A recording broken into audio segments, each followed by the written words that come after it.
May nagtatanong guys, no? Yan sa taas, napapansin nyo, nababasa nyo sa taas, sa caption natin.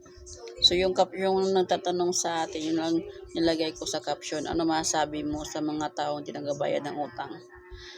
Well, marami yan doon sa Pinas case eh.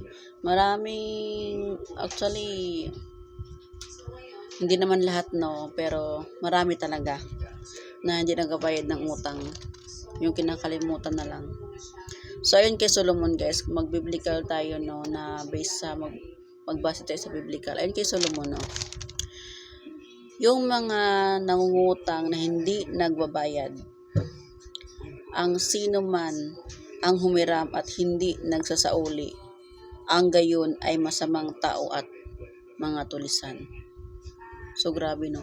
Masamang tao at mga tulisan. Ayun ang sabi ng Solomon. Kung ating i-biblical na magbase tayo sa biblical guys ha. Ingatan niyo mga sarili niyo sa mga taong gayaan. Bakit? Kasi marami sa atin guys, marami dito sa maraming mga tao na kung bakit doon na sila humihiram o umuutang sa social media kasi marami ng mga apps ngayon, 'di ba, na pwede ka nang makahiram. So maraming mga taon diyan na lang umuutang kasi pag ayaw nilang magbayad, so easy na lang mag-block, easy na lang sa kanila or madali na lang sa kanilang mag-delete ng account para hindi na makontak. So may mga tao guys na sa social media na lang sila umuutang. Pero, kaya ayun nga, kasi pag ayaw lang magbayad, madali lang i-block yung mga tao na yun or yung apps na sasalihan nila.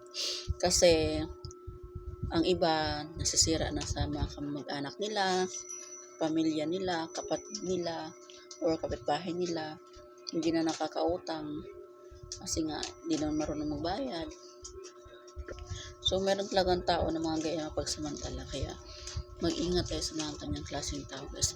Iba naman kasi yung yung nangutang na marunong magbayad ng utang, yung bang pag sinabi mo or pag sinabi niya na bayaran ko sunod na araw or sa isang linggo or buwanan ba, may tao kasing magbabayad talaga ng kusa guys. Meron din naman tao na palimot-limot na, yung bagang pag-isip nila ay may pera pa yan, may negosyo yan, okay lang na din magbabayad muna, yung mga gayong klaseng tao. So mag-ingat tayo sa mga ganyang klaseng tao.